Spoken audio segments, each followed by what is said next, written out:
Hey, hello. So, the elephant in the room is that I've been away for a second and I'm so sorry. I hit a wall, so to speak. I am used to going into a little bit of a reading slump around November.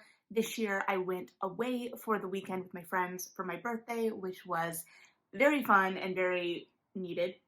And I just kind of slumped a little bit in November. I thought that this year maybe I would avoid it, and that was not the case.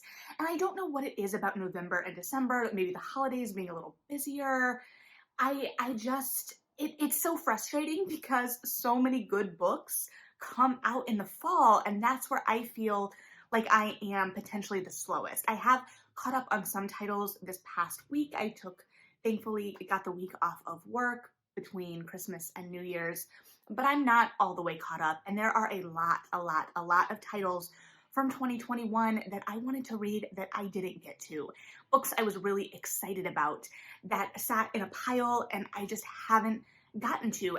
And part of that frustration of that slump that hits in November and December is that there are so many books I want to be reading, and my frustration with slumps isn't necessarily related to any numbers I'm wanting to hit for the year, but knowing how many good books there are that I want to be reading and wanting to experience as many stories as possible. But with that and this idea of numbers, I do want to talk about it because this is going to be my worst reading year I've recorded since I think I graduated college. And in college, my reading was all over the place. I was a theater major, so I read a lot of plays. I still tried to read for fun as much as possible, but I didn't really have a good track. I mean, I was tracking my reading. I've been with Goodreads basically since it launched. And as I've said, this year I've been trying to move away from them for Storygraph, but that's another tangent.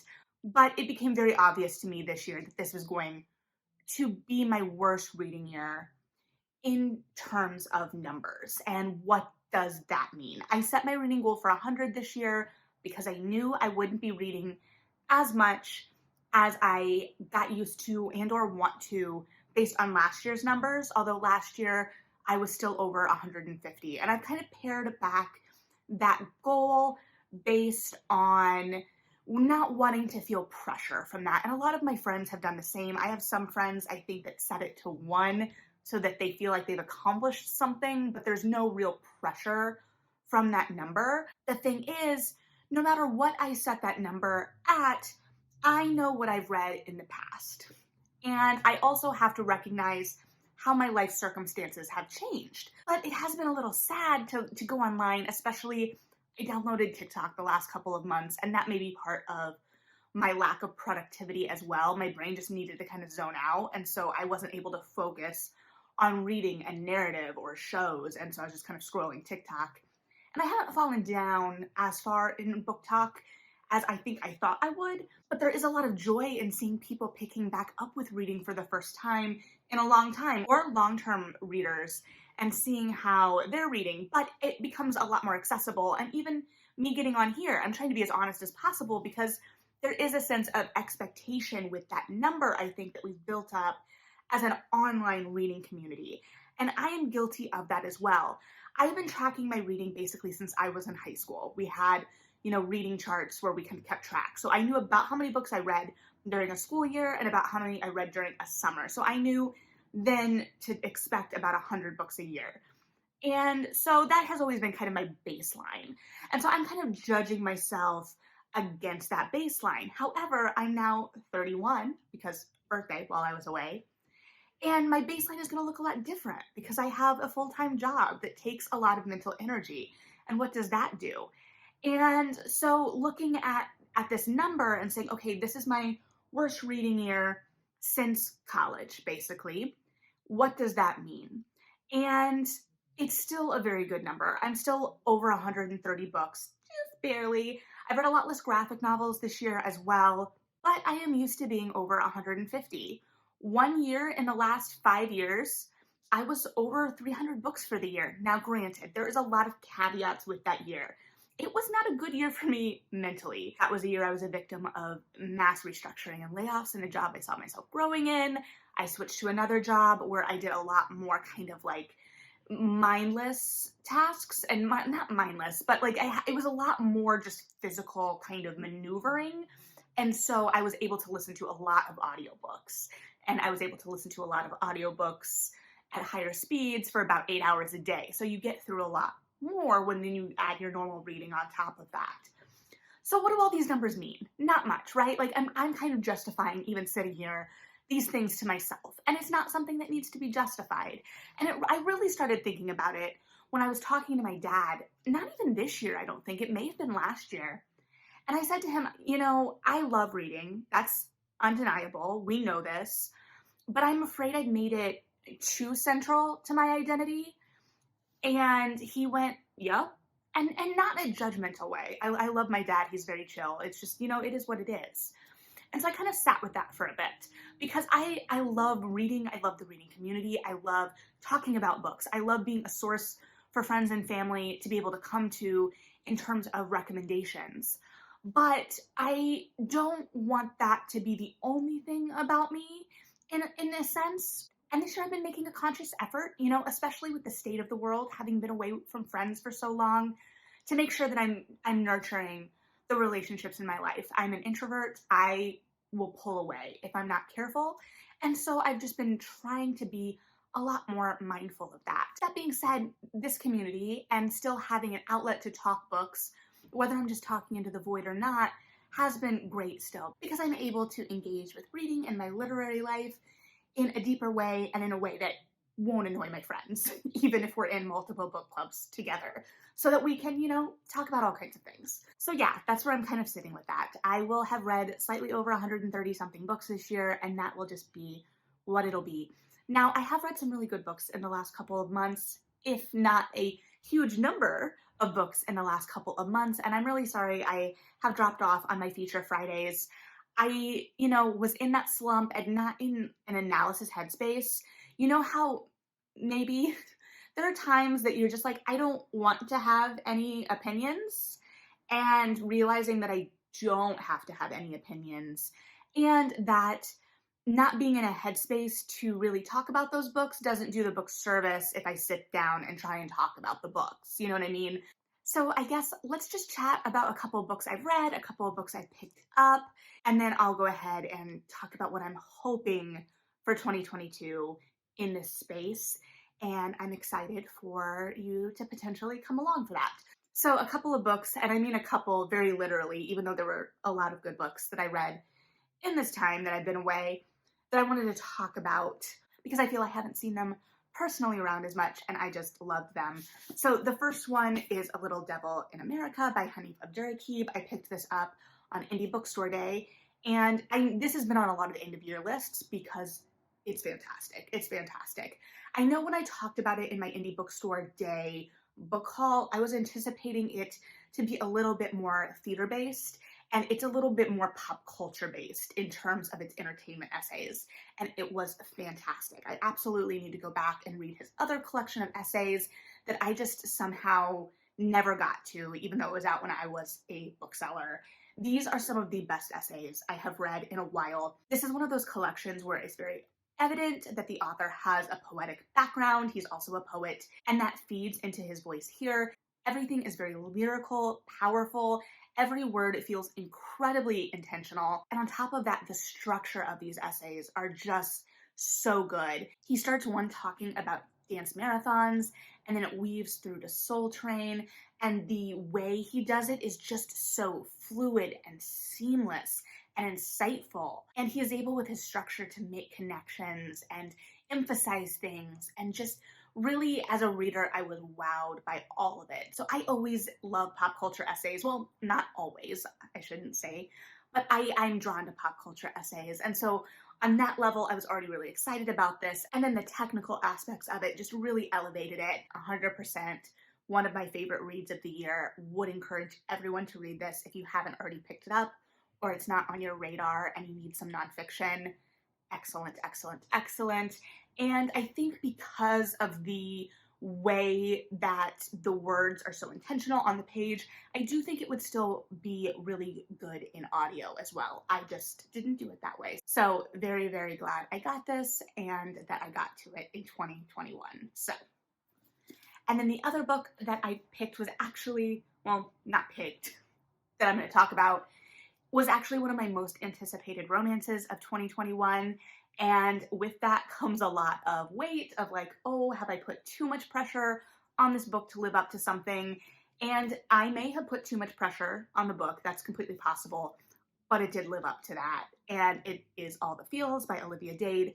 This is the sequel to Spoiler Alert. So this is a contemporary romance set amidst fandom in a show based on the Aeneid, I think.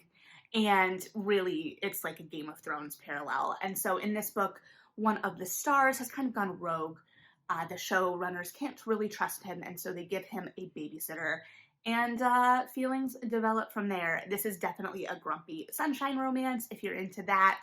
So this was just really fun and sweet and about meeting your partner where they're at and what partnership can look like. I did appreciate, I think, that both leads were a little older as well. Lauren was very well established in her career. She was kind of dealing with some burnout that put her in a different position at the beginning of this book. A different position in the sense that she was able to take this job babysitting this movie star, TV star, Alex. So this was just a lot of fun. If you're looking for something that just kind of gives you warm fuzzies, if you like the Brown sisters books, I think that this would be a great pick for you as well. I really, really love this series. I'm looking forward to more. Dade's voice is just fantastic. So definitely a recommendation, and also lived up to my once hopes, dreams, what have you. So while I was home, I did get a gift card from one of my local indies for Christmas, which I have not yet spent. I'm anticipating that going towards some pre-orders, but we'll see. But I did get to an indie bookstore in town, and I did manage to swing by the Barnes & Noble 50% off hardcover sale. So I may have had to get help coming back into the city slightly because of the hardcover sale, but not really because I didn't go too crazy. So I'm going to blame the coffee grinder my brother got me, and we're sticking to it. But here are the books that I picked up while I was at home. 9 Nasty Words by John Mcquarter. This is my next book club read. So I remembered that it was in hardcover. I went to the service desk and was like, hey, do you have this book and can I have it? So I got this half off for book club, and luckily for my procrastinating butt, it doesn't look super, super long, but is looking into the history, I believe, of certain curse words in America. We love a kind of niche, interesting nonfiction, so I'll be excited to report back on that one. And then because Barnes & Noble was having the half off sale, and I read that Penguin Classic editions were a part of that, I needed to pick up another drop caps because I'm woefully behind. I've got my 3 up there. I've got 3 at home that I haven't carted back. At home I have Jane Eyre, Lord of the Flies, I don't remember, Middlemarch. So I picked up My Antonia because this is one of my mom's favorite books. I haven't read it yet, and I was shopping with my mom, so I picked it up. And in this one I had not heard of, All the Murmuring Bones by A.G. Slatter. It had a blurb from Kat Howard, who wrote An Unkindness of Magicians. I also just read this year her short story collection that I think came out in 2019 that I missed, called A Cathedral of Myth and Bone. That was actually, you know, in my dark time, the time I went dark and didn't talk to you guys about what I was reading. I read that book and it was fantastic. It's kind of weird mythical short stories. There's a really long one in the middle that is kind of an Arthurian legend retelling, like imagining it in a college colloquium. It was really good. I would definitely recommend that. I really enjoy her work. I loved Roses and Rot, even though it was a little weird. And anyway, it had a blurb from her. I think online it had some comps to, I don't know if it had a Just Kid comp. It had comps that intrigued me. It seemed like it was going to be a like kind of mythical, gothic, dark family history, fairy tale type thing. So I will report back because I love all of those things. And yeah, so I guess if you say, do blurbs sell books? At least a little bit for me. And here's how I view blurbs, and I might talk about this more in depth later in terms of blurbs. It's kind of based on who blurbs the book. I'm able to kind of center my expectation of that book a little bit in my mind, right? Because you're like, okay, this is an author I like, and this is what I know of this author. So with Kat Howard, I know that she's a little bit more fantastical, a little weird, but still kind of literary. So I'm able to kind of position that book a little bit in my mind based on the authors that I know that are on the blurb. So it's not necessarily the person. I mean, it is, but it also helps me kind of navigate my expectations of the book a little bit in terms of like, oh, yes, I can hope and expect this to be a kind of weird, dark fantasy that's kind of rooted in that fairy tale kind of setting. And then I managed to pick up a copy of She Who Became the Sun by Shelley Parker Chan. I was shocked to see this on a table. I was late to the sale. I wasn't on one of the first 2 days that were announced. I was on that first extension day. So I wasn't really anticipating a whole lot of stuff still being in stock. I was like, I can probably get a drop caps. We'll see what happens. And then I managed to get my hands on She Who Became the Sun. They also still had some Iron Widow in stock, so they were doing pretty decent. I was actually shocked to still see hardcovers in there. So I'll be anxious to read this one. It's obviously been getting a lot of buzz. I had a friend who I met up with earlier this summer that tried to grab a copy when we were shopping and they were out. So I grabbed a copy. And I'm sure she's gotten one since then too. So. And then I grabbed Skin of the Sea by Natasha Bowen because mermaids. And that's really all I have, mermaids. And look at this cover. It's so gorgeous. So gorgeous cover, mermaids. What more do you need, really? So I'll report back on that as well. That one I was excited because I was like looking on the shelf alphabetically and I couldn't find it. But I obviously haven't been keeping up with my Barnes & Noble book club picks because it was on a stepladder. I was also really pleased to see my friend Sarah's book on an end cap, and I saw it faced out at the indie we went to as well. So it was great to see her around. So yeah, I have obviously still tons of books to read.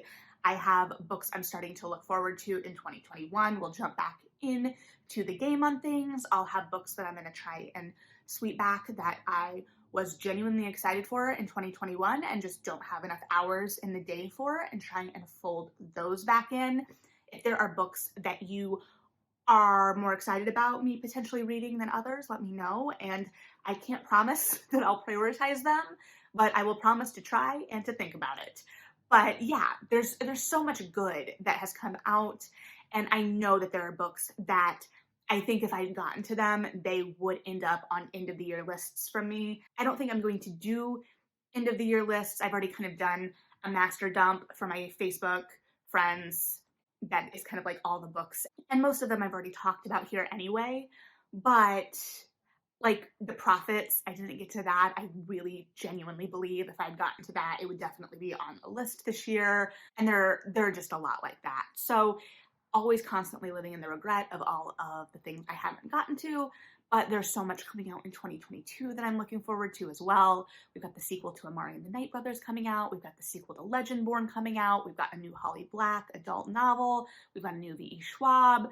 We've got so much. Like, there's more, and I'm just blanking. Oh, we've got the new June Her historical novel. I'll talk more about that because January, we'll do a January preview potentially. Anyway, there's a lot to be excited about. So on top of that, then we've got the Bridgerton Season 2 coming March 25th.